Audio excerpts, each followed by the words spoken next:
what it was. A World War II bomber's close encounter. I don't talk about it too much to people, only close friends. An unidentified object caught on radar. And new evidence on one of the most celebrated UFO cases, the Welsh Roswell. If it could be shown that any UFOs were extraterrestrial in origin, people's entire belief system would fundamentally change. Strange, unexplained stories that leave many wondering if there really is life out there.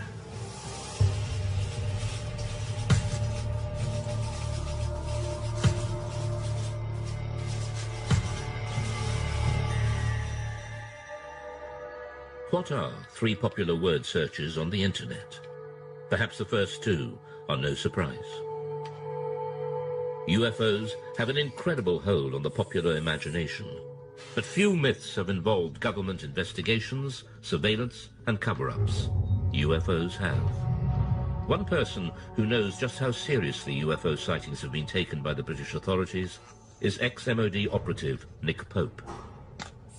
From 1952 onwards, it was decided that there really needed to be a small unit set up permanently to research and investigate the UFO phenomenon. And really from the 50s right up until 2009, the Ministry of Defence did have a small project looking at the UFO mystery.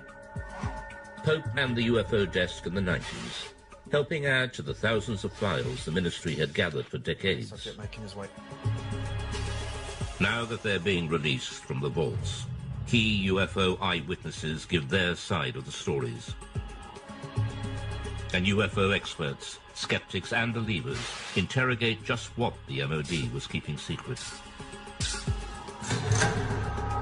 Dr. David Clarke is the journalist who helped first persuade the MOD to release the files. If you look in the files, there are thousands of unusual things people in the sky from right across the British Isles. There's absolutely no doubt that people see things in the sky that they can't identify. They always have done.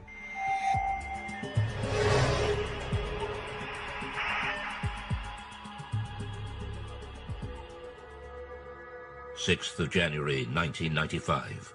Two experienced pilots of a Boeing 737 carrying 60 passengers from Milan to Manchester report a near collision.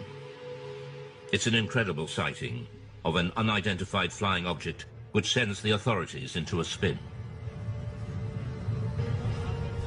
In the defence files, there are quite a number of incidents involving near misses between civil aircraft and unidentified flying objects. The most impressive of all was a report that was made by the crew of a British Airways 737. Speedbird 5061, overhead pylons 9 miles. They were just about to enter this cloud bank, quite a clear sky, good sort of vision. Suddenly the first officer said he saw this object coming towards him like an illuminated Christmas tree.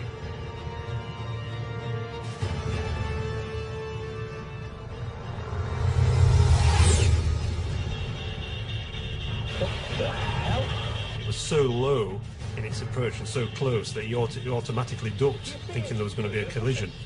And this thing just zoomed past, and immediately he turned to the captain and said, "Did you see that?" The captain said, "Yeah, I saw it as well." Immediately the pilots radioed into Manchester Control Tower.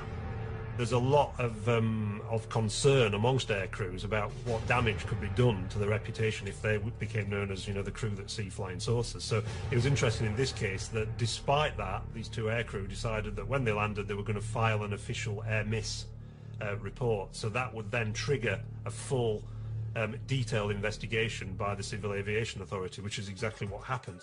For the first time, the MOD files show how this extraordinary incident sparked a full-scale investigation conducted by aircraft near-miss investigator Anthony Booth. Well, it was unusual for a start because it was the only one in my memory in 7 years of working in that particular department that I'd actually dealt with something like this. We could talk to the pilots, both the pilots. We would go through looking at radar recordings, RT transcript recordings of the voices of the pilots. recordings of what Manchester Air Traffic Control had to say. We just looked at anything that might shed some light on what this object might have been. The pilots now refuse to talk publicly about the near crash, but the MOD files recall what they told Anthony Booth at the time. My attention was initially focused on the glare shield in front of me, but I was diverted by something in my peripheral vision. The object had a number of small white lights, rather like a Christmas tree. The high speed of the object, although unable to estimate its distance, it was very close. There's a transcript of the conversation between the captain of the 737 and ground control. So this is Speedbird 5061. We just had something go down the right-hand side, just above us, very fast. And Manchester immediately come back and say, well, there's nothing seen on radar. Was it an aircraft? Well, it had lights. He went down the starboard side very quickly. Manchester say, and just above you? Just slightly above us, yes. Manchester then advised them to keep an eye out for anything, but they can't see anything at all. It must have been very fast. So we'll go down very quickly after it passed you, I think. Okay, well, there you go. The Manchester control tower could not find any radar signal. To radar expert Doug Robb, this is extraordinary. It says the likelihood of such activity escaping detection is remote, as the area is well served by several radars, and any movement at the levels in question would almost certainly have generated a radar response. Nothing was seen. So what was it that avoided radar detection? The MOD files showed that the investigators and pilots considered all the possibilities. It was a hang glider. At night, he's suicidal. Hang glider would not be picked up by normal radar, no. A comet? No, I think so. A meteor could be detected on re-entry if the radar was looking exactly in the right direction as that piece of debris went past at some speed. Military? Maybe, but I didn't recognise it. And we're near a major airport. It would have shown up on the radar response. Spy plane? I don't think so. Didn't look like a stealth. Stealth aircraft would not be picked up by normal radars. If a spy plane is being kept secret, it's not going to be flying where people can see it. And certainly nowhere near airliners. UFO? That'd be daft. I don't know. These pilots are not lying. They did have an unusual experience, which to them remains baffling. The files show the investigation seriously analysed the possibility of military activity, but they found no evidence from any official source. It seems most unlikely that such a flight would have been conducted so close to a busy international airport. So what was it? We revealed the conclusion, locked away in the MOD vaults since 1995, reached by Anthony Booth's investigation. Most of the incidents that we looked at, we could arrive at some conclusion, definite conclusion, but in this case, we couldn't really. We had to come up with an assessment of cause and risk. Both the risk and the cause were unaccessible. Degree of risk, unaccessible. Cause, unaccessible. Really, that statement is really, really unusual to find that in an official air miss report, and it's basically saying we don't have a clue what was seen. Look, they'll say back at BA. I think they might rib us about this one. At the end of their the summary of the working group's discussions, it says that there is no doubt that these pilots both saw an object and that it was of sufficient significance to prompt an air miss report. Unfortunately, the nature and identity of this object remains unknown. To speculate about extraterrestrial activity, fascinating though it may be, is not within the group's remit and must be left to those whose interest lies in this field. To some ufologists like Nick Pope, the absence of any real conclusion leaves serious and unanswered questions. Now, to me, this was quite extraordinary. UFO does not mean alien spacecraft, but clearly, in some people's minds, whether it was the pilot and the first officer, or whether it was the investigators at the Civil Aviation Authority or the Ministry of Defence, clearly somebody was thinking, well, maybe, just maybe, this is something extraterrestrial. I can't speculate on what it was. I really can't. I mean, I don't know to this day what it was. All I know is that we can't assume we know everything in this day and age. There may be things that we don't know about. The Manchester near-miss investigation shows just how seriously unexplained sightings were taken by the MOD. But the UFO desk had been receiving reports from pilots for decades. The files reveal sightings during World War II, and in some cases these were considered so grave they were referred right to the top of government. The newly released UFO files confirm what many experts suspected. The British government was investigating unexplained sightings as far back as World War II. I don't talk about it too much to people, only close friends who experienced perhaps flying during the war.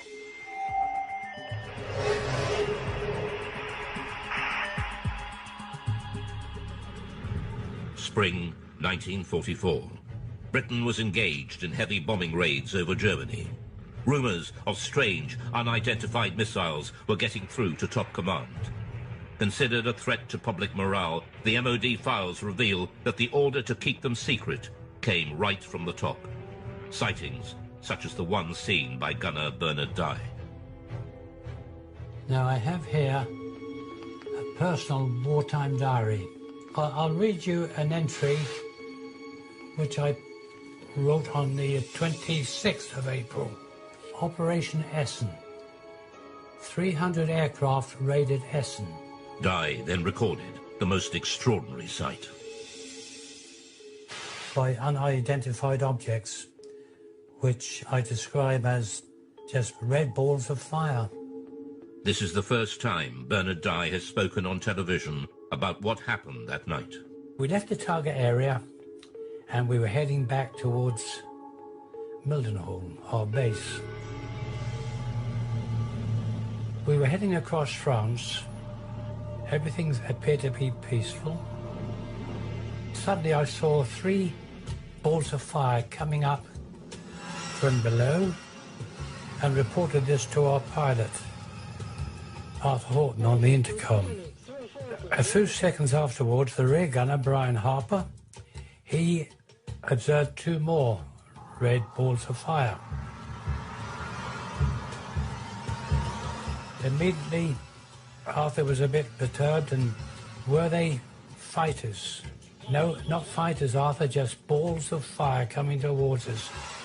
I said to Arthur, now, evasive action, corkscrew, starboard, go, go, go.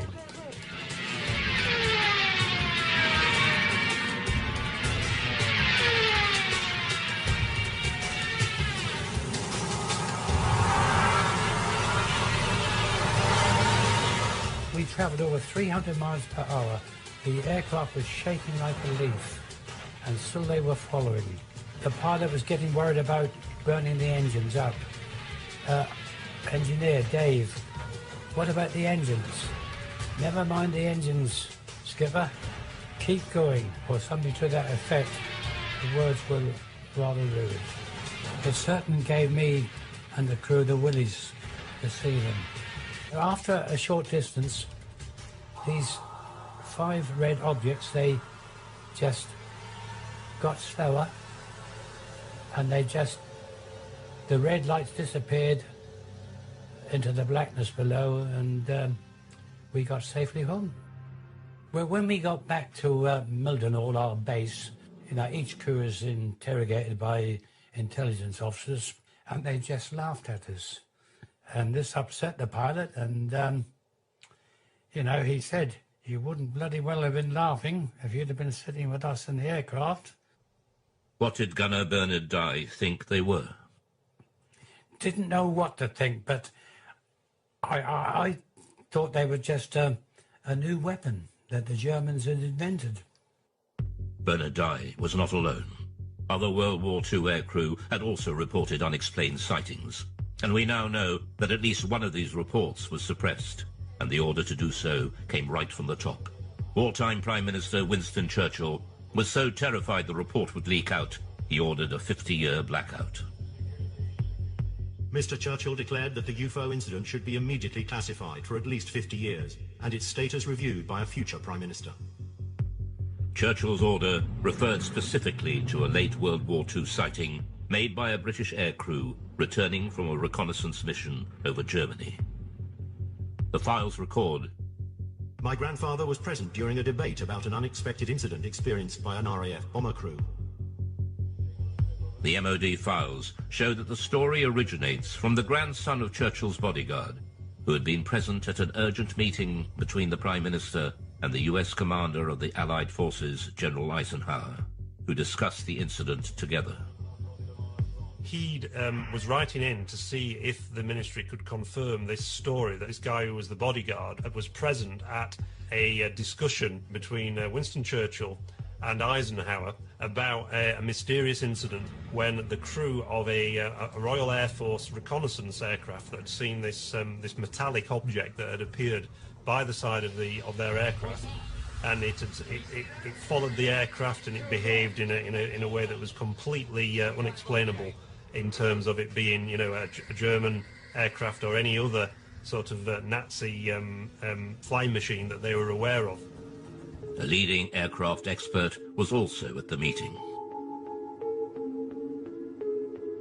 He dismissed any possibility that it could be a missile, since a missile could not suddenly match its speed with a slower aircraft and then accelerate again. Churchill was determined this would go no further.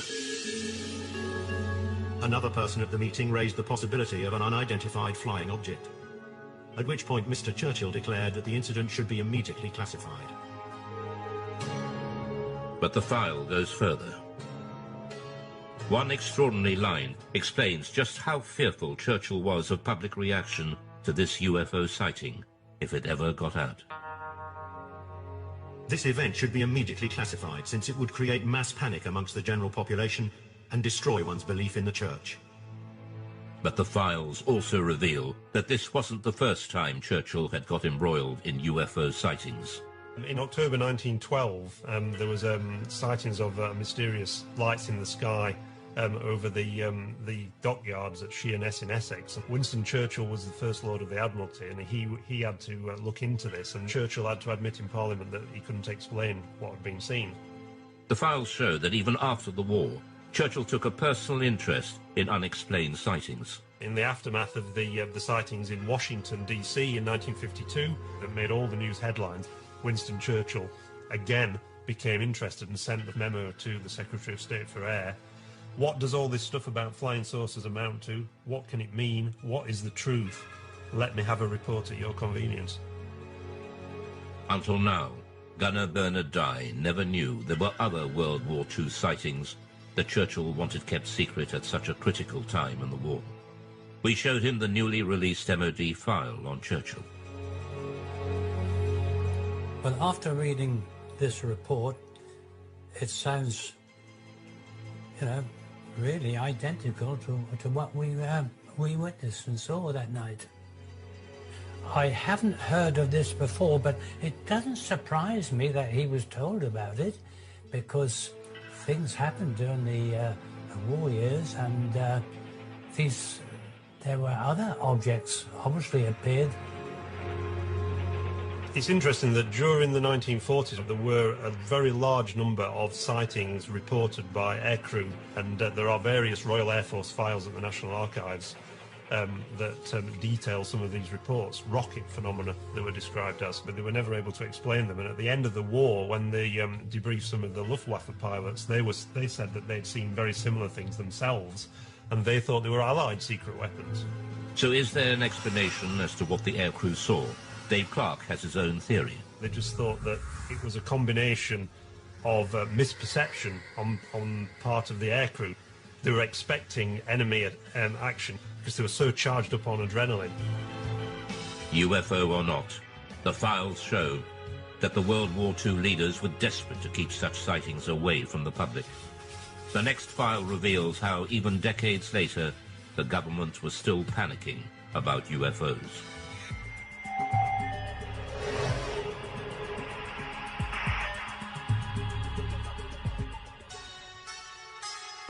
Many UFO experts believe that the Pitlochry file illustrates one of the most significant UFO conspiracies of recent times. It involves photographs of an unidentified object captured flying over a remote Scottish valley. The photos were sent to the MOD, but mysteriously went missing. Journalist Mark Pilkington has spent years trying to track down these UFO images. The Pitlochry photographs in the MOD files date back to the 4th of August 1990, when two witnesses on the A9 near Calvine, near Pitlochry, allegedly saw a large diamond-shaped craft hovering in the air for about 10 minutes and took 6 photographs of it. And the object that they claimed to have seen was accompanied by 2 aircraft, which the MOD later identified as Harriers. The photographer has never been identified. He sent the 6 photographs to the Scottish Daily Record newspaper. The paper never ran the story. Instead, they referred them to the MOD for investigation. The Ministry of Defence took their own copies of the photographs, which have since disappeared. They, according to the files, sent the original negatives back to the Scottish Daily Record, which inexplicably never ran a story on the subject and never published the photographs, and presumably returned them to the 2 men whose names have been removed from the file, so we can't ask the 2 men. So mystery piled upon mystery. All that remains in the files is a photocopy of the alleged photographs. Ufologists later mocked up this photo of what was seen. But Nick Pope dealt with the original photos and file when he worked behind the MOD desk. Both the Defence Intelligence Staff and the Joint Air Reconnaissance Intelligence Centre analysed this very carefully, and the consensus was clear on this. This was a real object. It was maybe 25, 30 metres in diameter. I sat down with my opposite number from the Defence Intelligence Staff at a briefing about UFOs. We discussed this photograph extensively. This was something that was of defence interest, because clearly it could do something that we couldn't, and we wanted that technology. The MOD was determined to play down the incident. There's an interesting briefing by the Ministry of Defence press office on defensive lines to take if these photographs made it into the newspapers, and they were asked questions about this. And there's a list that basically says that we have looked at the photographs and no definitive conclusions have been reached regarding the large diamond-shaped object. And if they were pressed by the media, they were told to say all sighting reports received by the Ministry are referred to the staff in the departments which are responsible for the air defence of the UK. During his time with the Ministry, Pope had a blown-up copy of the photograph on his office wall until it was personally taken down by his superior. One suggestion was that this was a secret prototype American spy plane. My head of division convinced himself that this probably was some secret aircraft or drone, and he ordered that this be removed. We know from the files that there was a lot of internal discussion about, were the Americans flying this incredible spy plane, and if so, why had they not asked for permission, for this thing to fly through British airspace? Journalist Mark Pilkington believes that events at the time could well have influenced what people thought they had seen. This was just 2 days after the first Gulf War had broken out, and there were certainly great deployments of aircraft towards the Middle East, and the UK was a kind of sort of stop-off point and a sort of launch pad for a lot of those aircraft. The MOD were clearly worried about public reaction, just as Churchill had been 4 decades earlier. So was there a cover-up by the MOD over the mysterious Pitlochry photographs?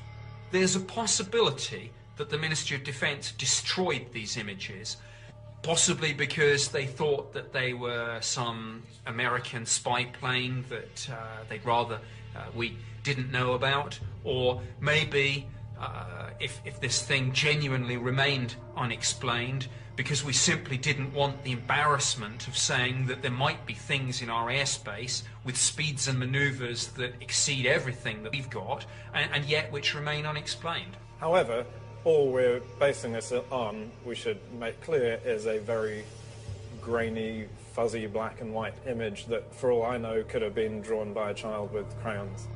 Mark Pilkington is still looking for the real Pitlochry photographs to find out just what did put Britain's defences to the test. But 6 years later, On Britain's east coast, another UFO sighting sparks off a full-scale military investigation and a direct challenge to the Secretary of State for Defence. In 1996, the Ministry of Defence was drawn into a serious breach of UK defences by a UFO over East Anglia. MOD files reveal it not only involved the police, Coast Guard and RAF, but a call to the Defence Secretary to scramble jet fighters. I'm very concerned about an incident that occurred off the East Anglian coast recently involving a visual unidentified flying craft sighting that was correlated by various different military radar systems. Why weren't our jets scrambled? It was one of the biggest UFO scares ever. And it all started one quiet October night on the East Coast.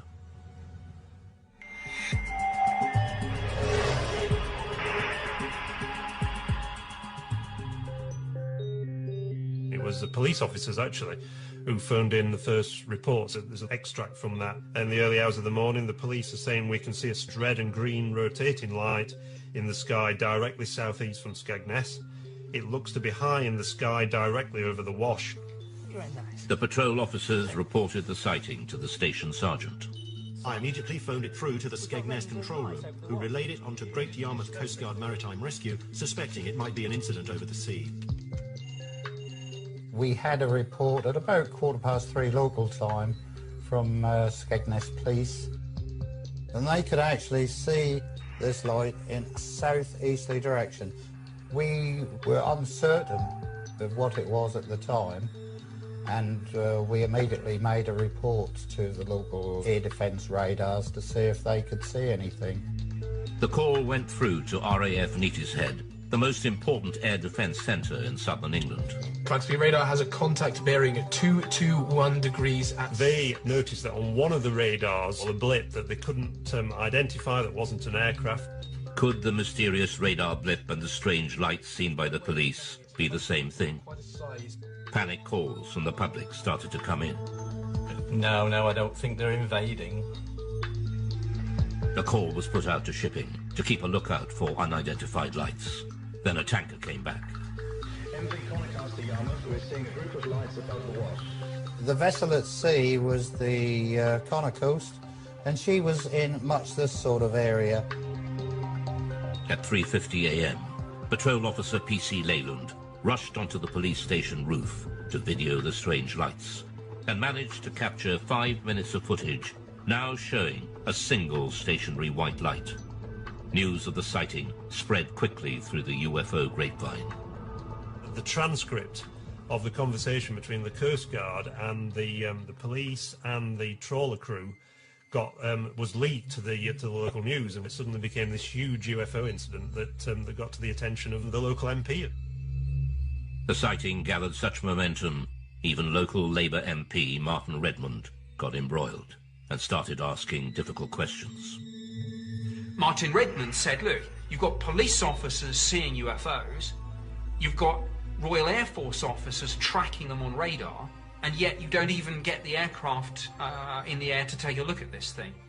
Here's a copy of the letter that Martin Redmond MP sent to the Right Honourable Michael Portillo, Secretary of State for Defence, and he says, I'm very concerned about an incident that occurred off the East Anglian coast recently involving a visual unidentified flying craft sighting, which was correlated by various different military radar systems. While I'm interested in finding out what was seen, my primary concern stems from the absolute shambles that such an event seemed to cause. So he's really sort of having a go at the Ministry of Defence and saying, you know, why didn't you react to this? What are the RAF doing? So this really stung the RAF. The files reveal a picture of chaos. The letter sparked off an MOD investigation to explain the RAF's resistance. Doug Robb was operations manager on the night. We showed him the MOD findings. He wasn't surprised by the conclusions. This diagram is the radar plots over Boston on that night. And in summary, it shows that Claxby picked up the object, but it didn't move, and it was on land.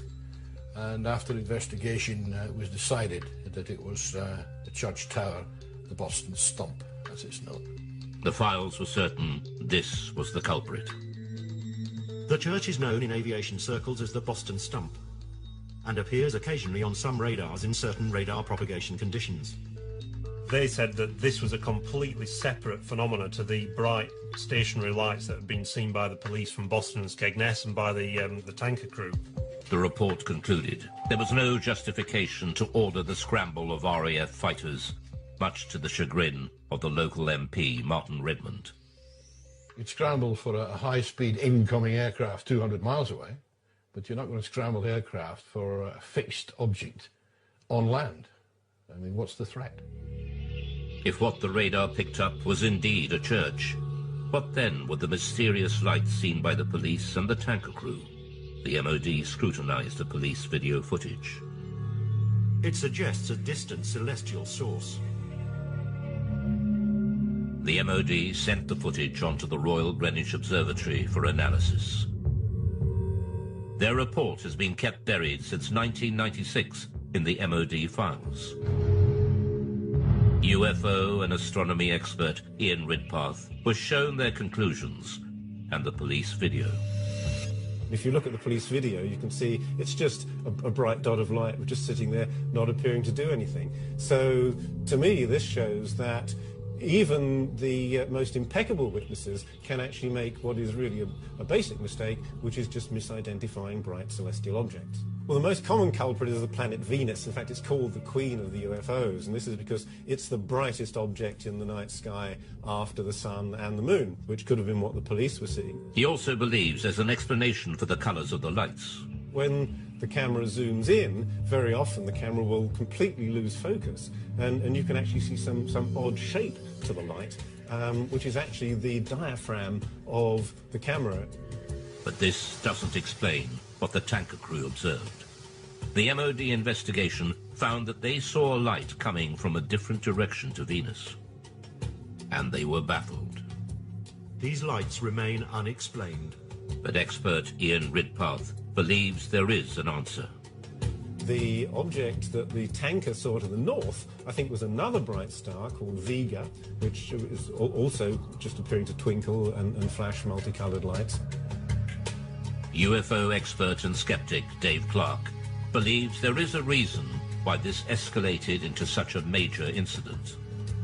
This happened in 1996, which was the very height of the popularity of the X-Files series on TV. It was the biggest sort of year, the 1996-97, in terms of number of reports they received since 1978.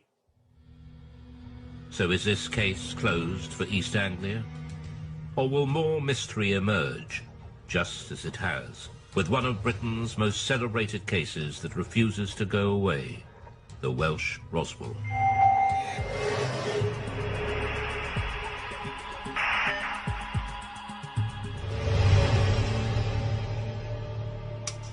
In 1974, in North Wales, thousands of people experienced a violent earth tremor and lights were seen falling from the sky. Some ufologists believe a UFO crashed, and there's been a cover-up ever since of the Welsh Roswell. Oh, a heck of a bang, yes. Oh, yes, it's like a tremor. It was in the house, shook the houses. We're in new houses. And it seemed to come right on top of their head until the house is coming down. There were lights coming from the top of the mountain, just up over there. 24th of January 1974 at 21:50 GMT. 5 bodies spectacularly incandescent were observed traversing the sky. New information has been revealed that opens the mystery further. Named as one of the main witnesses in the Berwyn incident is Hugh Lloyd, then a 14-year-old farmer's son. Just after 8:30 p.m., Hugh's family felt the massive earth tremor. It was a frightening experience. Almost 40 years on, Hugh still remembers that day as if it were yesterday. It was like this thud, and straight away the whole place started shaking very violently. The light flickered and the lights in the picture on television, snow on the screen. But we were all frightened. We didn't have a clue what it was. And Enoch said it must be an explosion. And then the phone started ringing. Hello? Like neighbours, phoning to ask, did you feel that? And then roughly about 20 minutes, there was a knock on the door. And there was a police officer there. And he said, we've had reports there's a plane crash that's come down on the Berwyn. And we'd like to commandeer your Land Rover to go up there. Me being 14, I said, well, Enoch, you better drive it.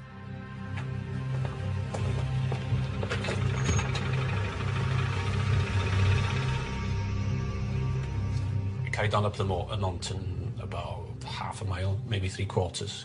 We drove up the track and we stopped, got out and got torches, and it was very quiet and very dark, but, you know, nothing to be seen. How are we going with the torch? One of them said, there's nothing here. It's too quiet. Can't see anything.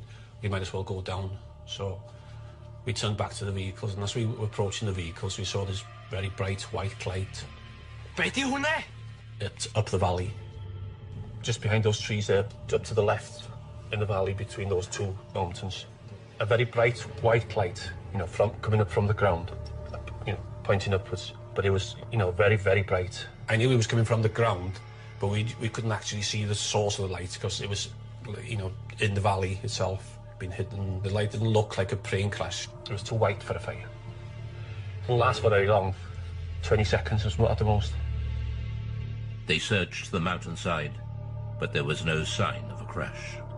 So what was the light? Ufologist Andy Roberts has researched the Berwyn UFO for years.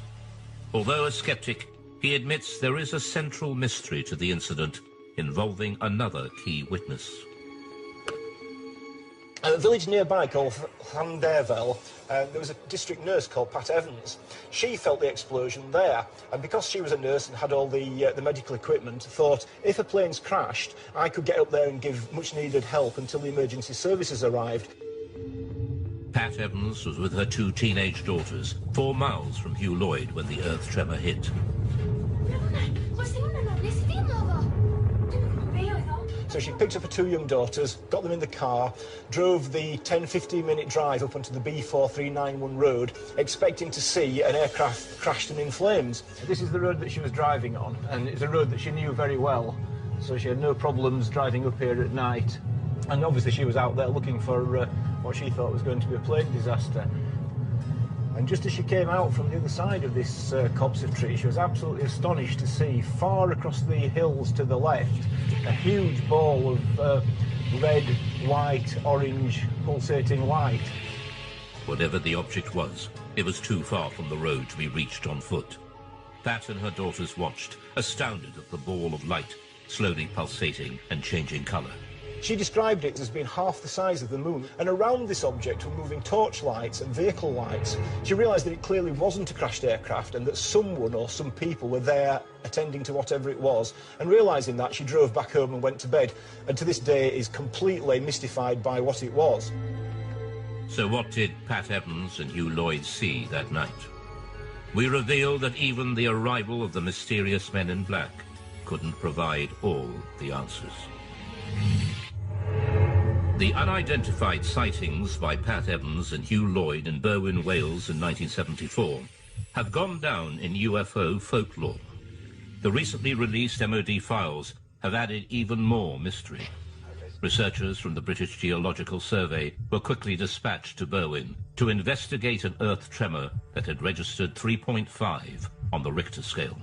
Immediately after the earthquake, we were getting a lot of reports, some of them rather complex ones about lights in the sky, lights on the hill. So I brought a small team of people down to ask the local people around here what they'd seen, what they'd heard, what they'd felt. The British Geological Survey team have become known in Berwyn legend as the Men in Black, as they were dressed in dark suits, official-looking, and were going door to door. Some people seemed to think the whole event was rather suspicious, and that we, simple scientists from the Geological Survey, had something to do with suspicious events around here. Files containing Chris's notes recall his interview with nurse Pat Evans, who saw the unidentified light. I have here the notes that I made when I talked to Pat Evans. She felt the shaking, but also she was very concerned about lights that she saw in the sky. She thought there was a big red light, like a glowing red fire. This is a copy of one of the maps that we, with our team, used when we were going around the area talking to people. And we were able, therefore, to put on the map exactly where we got that interview from, and therefore exactly what that person saw, heard and felt. This British Geological Survey map, buried in the vaults, is a revelation. It shows the anomalous lights seen by Pat Evans and Hugh Lloyd both appeared in the same small area of hillside at the same time. UFologist Andy Roberts returns to the same spot on the mountainside where Pat and her daughter saw the UFO, and where Pat Evans told her story to Andy Roberts in 1998. When I brought Pat Evans up onto this mountain road in 1998 and she told me her story then, I photographed her, and the photograph that I took showed her pointing to where she saw what she saw in 1974, and judging by this photograph she was pointing over there, and which we know is where the police and farmers were searching that night. Pat Evans was on the Llanganug to Welshpool Road, which is just beyond the forestry there. So if she was there, she probably saw the same light as we saw. You know, because it's dead in line. I'm nearly positive that's the same light as she saw. The recent files show the MOD's explanation for the sudden explosion and mysterious lights.